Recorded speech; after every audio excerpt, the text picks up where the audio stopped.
So I've come to the Isle of Man to film this. You'd know that if you watched my last video. This video is all about editing pictures whilst I'm here. I've just been for a run, trying to run every day while I'm here. Before we get into this, I'm gonna need to grab a shower.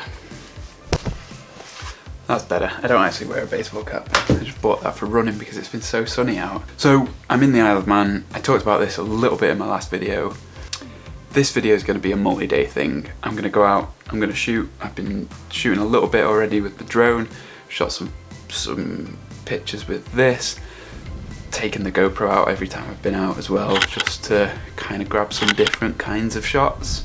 Let's go outside and I'll explain why I'm doing this, why I'm here, what my goal is. Let's go. First things first, I'm going to apologise for how weird this footage is going to look because I forgot my ND filters, which, as anyone knows who's done any filming outside, is a major fuck up. So I've had to bump everything right up because it's really bright out today. But where am I? I'm at... Well, I'll tell you how I found it actually. I went on the Isle of Man film board and I looked at the films that had been shot in the Isle of Man, and from there they've got this really cool feature where it's like shows on the map where scenes were shot, and so I use that to find interesting locations. So this is Inchbreck Reservoir or Inchbreck Forest, and I don't know what the name of the reservoir is, but the forest is where Severance was filmed. Someone in the woods. We need to get out of here.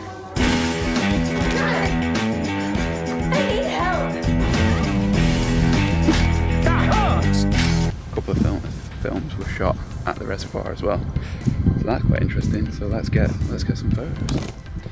I'm making this video because a company reached out to me to do a review of their product, and I was interested. It's an alternative to Lightroom, which I do love Lightroom, but if you've been watching this for a while, you've probably heard snippets of me complaining about Adobe subscription service, and a lot of people do complain about it because you are locked in for good, basically, to paying a certain amount each and every month. I get the reason for it, but you are tied into it, and if you leave it, if you go to Final Cut Pro because you want to follow Jesse Driftwood's advice, and you've seen how much easier it is to create speed ramps there, then you either have to keep paying for Premiere, or you just deal with the fact that you can't go back and edit any of those files again. You stop paying for it, you lose the ability to edit any of those files. But Luminar seems like an interesting product. I haven't opened it yet. Why haven't I opened it? I need to actually open it. But what I'm going to do is, once I've shot all these images, I'm going to go in, open it, and spend some serious time editing with it. And I think that's important. If you're going to review something, you really need to spend some time using it. Anyway, I'm going to get the drone out now, so back to photos.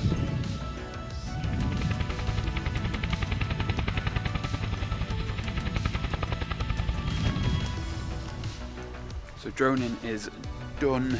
Pictures taken around this reservoir. They're not the best because, as I say, I've not got the ND filter, so the water just looks awful. Also, the polarizing filter doesn't actually fit this lens, which I forgot. Excuses, but we'll see what we can do. I think the drone photos should be pretty good. Right, let's go.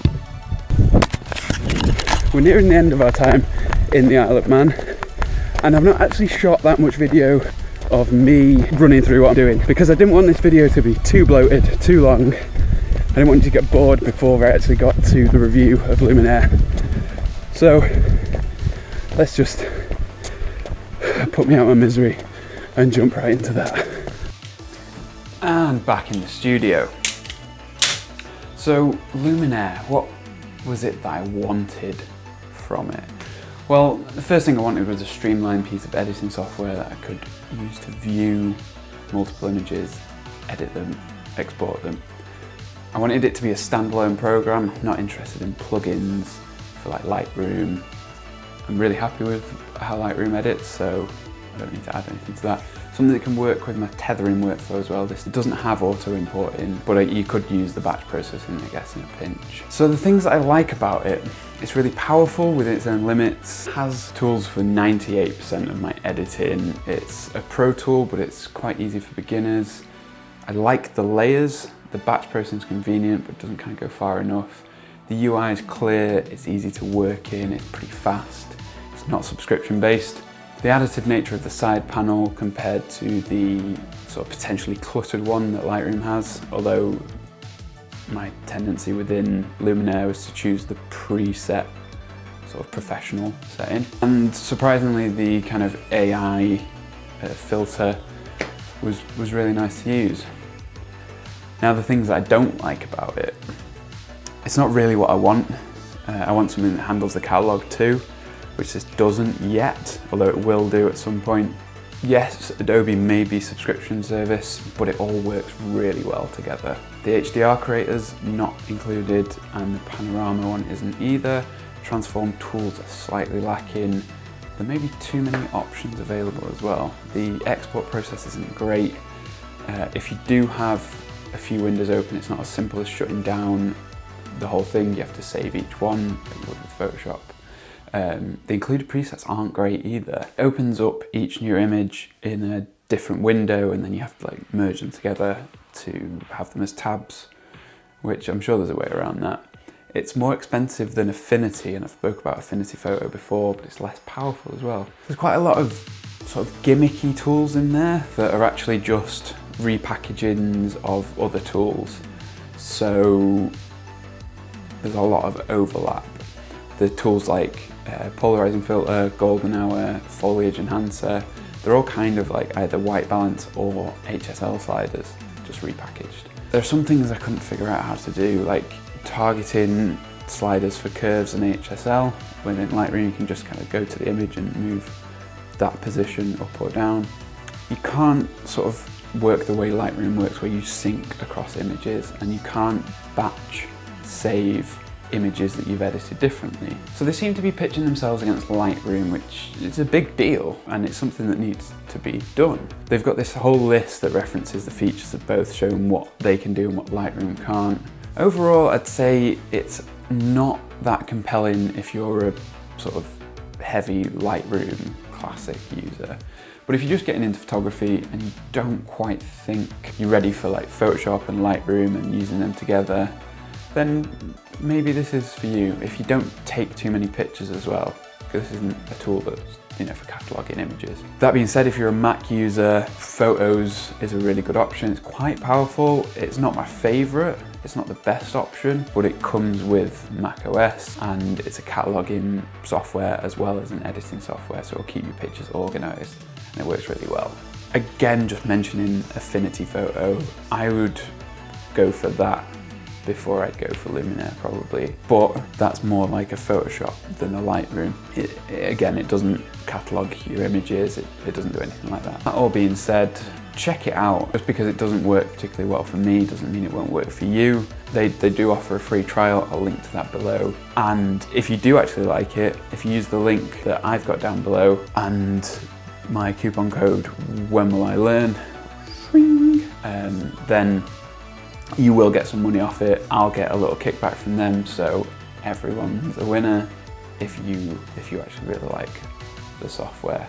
I actually really feel the need to compare this sort of side by side in a video with Lightroom, just to show off what a cataloging software gives you that something like this doesn't.